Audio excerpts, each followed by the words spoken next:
Prince Andrew under more pressure.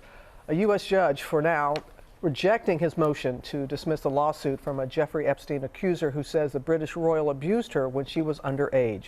The ruling sending shockwaves through Buckingham Palace. James Longman is here in the studio with us with more. Good morning, James. Yeah, good morning, Robin. So far, Prince Andrew's legal team have been trying to use technical arguments to get the suit against him dismissed. This ruling now ramps up the pressure on him to provide real evidence of his innocence. He's now one step closer to an uncomfortable choice: go to trial or settle out of court. This morning, options are running out for Prince Andrew, a federal judge rejecting his attempt to dismiss the civil suit against him at this stage. The judge, for now, rejecting the Duke of York's claim that a 2009 settlement between Virginia Guiffre and convicted sex offender Jeffrey Epstein exempted him from being sued. Epstein died by suicide in jail in 2019. That 2009 settlement included a clause protecting other potential defendants from future lawsuits. The prince's lawyers arguing that term included Prince Andrew, but the judge didn't agree, calling the language ambiguous. The loss is significant because it means Andrew's team will have to exchange potential evidence with the other side as the case proceeds to pre-trial. The civil case against the Duke of York brought to court by accuser Virginia Guiffre. Now 38, Guiffre claims she was trafficked for sex by Jeffrey Epstein and alleges Prince Andrew had sex with her on several occasions and in multiple locations, including New York, starting when she was 17. These are claims he's denied many times. I took the decision. In his 2019 BBC interview, the prince denied ever meeting her, despite this now infamous photo. You don't remember meeting her? No. His accuser also speaking to the BBC, describing the night she says she first met him. He is the most hideous dancer I've ever seen in my life. I mean, it was horrible, and this guy was sweating all over me. The prince rejecting that claim. There's a slight problem with the sweating because I have a peculiar medical condition, which is that I don't sweat, or I didn't sweat at the time, because I had suffered what I would describe as an overdose of adrenaline in the Falklands War when I was shot at, and it was almost impossible for me to sweat. Andrew also claims that on the night of one of their alleged encounters, he was with his daughter. On that particular day, I was at home. I was with the children. I'd taken Beatrice to a Pizza Express in Woking for a party. But now the prince and his legal team are under pressure to provide evidence to support those claims. And it's a ruling which only darkens the clouds over Buckingham Palace. This is doing a huge amount of damage to the institution of the monarchy. This is the Queen's Platinum Jubilee year. This is a year when the royal family was intended to be very much in the spotlight for celebratory reasons. And now we have a situation where this is threatening to completely overshadow everything that happens. Lawyers for Virginia Guiffre say she's pleased at this latest ruling and that evidence will now be taken concerning her claims. But whatever happens here, it certainly doesn't feel like Prince Andrew will ever be able to return to public life. Michael. All right, James, thank you so much. And let's bring in ABC News chief legal analyst Dan Abrams and ABC News royal contributor Robert Jobson. Gentlemen, thank you for joining us this morning. Dan, I'm going to start with you. This is a big setback for Prince Andrew. What happens now? What are his options? Well, I think he has three basic options.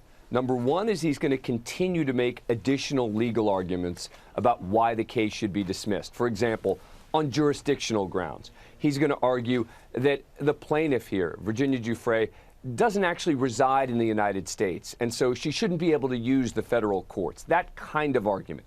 Number two is that he can appeal this ruling, go to a higher court, say that the judge got it wrong.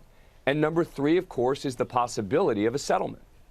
And Robert, what is the reaction like from Buckingham Palace and also the British public? Well, the palace themselves are staying very dead quiet on this. They're not really commenting at all. We do know that there's been a series of cars arrive at Royal Lodge, where Prince Andrew lives, in the shadow of Windsor Castle today, believed to be his legal team. And the media, in terms of the public reaction, a lot of people are now suggesting that he really has no choice but to settle this case or bring the monarchy and Britain really into disrepute. And a lot of the major newspapers are running with that story today. And Dan, do you think Prince Andrew will settle?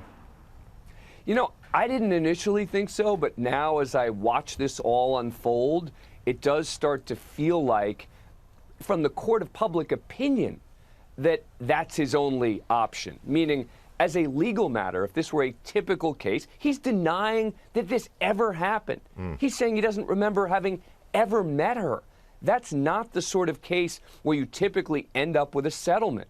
And yet, this case is different. We're talking about Prince Andrew. We're talking about public pressure on the royals. We're talking about people now pressuring Andrew to settle. And as a result, I think it is certainly possible. And some of the pressure has been applied by attorneys who suggested that they would call members of the royal family if this goes to trial. Well, look, I think they may be overstating a little bit, right? This is part of the public pressure campaign here, is to scare Prince Andrew and the royals. But I will say that there are going to be certain people who would be relevant. They're not going to just let them interview any member of the royal family who could maybe possibly have any information. They'd have to have very specific and relevant testimony to this case. But as you just heard in that interview, there are some fact questions, meaning his kids, for example, can they back up what he's saying with regard to his alibi, maybe his ex-wife, etc. So this is all a big mess for Prince Andrew, no matter how you look at it. And big mess indeed. And Robert, do you think he'll try to fight this to help rebuild his reputation, or is this just something that the palace doesn't want to see happen? Well, I understand at this moment in time he is going to continue with the due process.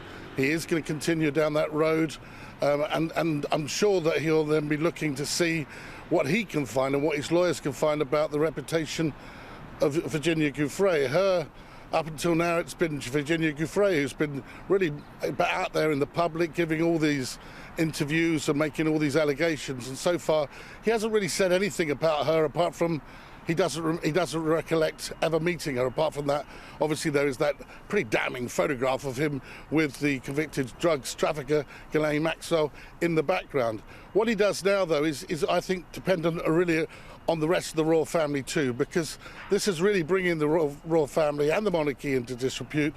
I think that although he may say that he wants to clear his name, and this is the only way he's going to be able to do it, after all, before a jury, and in that way it could be seen as a positive thing. But I can't see any other outcome apart from him settling. Definitely the kind of attention the royal family does not want. Dan Abrams, Robert Jobson, thank you both for joining us this morning. Hi everyone, George Stephanopoulos here. Thanks for checking out the ABC News YouTube channel. If you'd like to get more videos, show highlights, and watch live event coverage, click on the right over here to subscribe to our channel, and don't forget to download the ABC News app for breaking news alerts. Thanks for watching.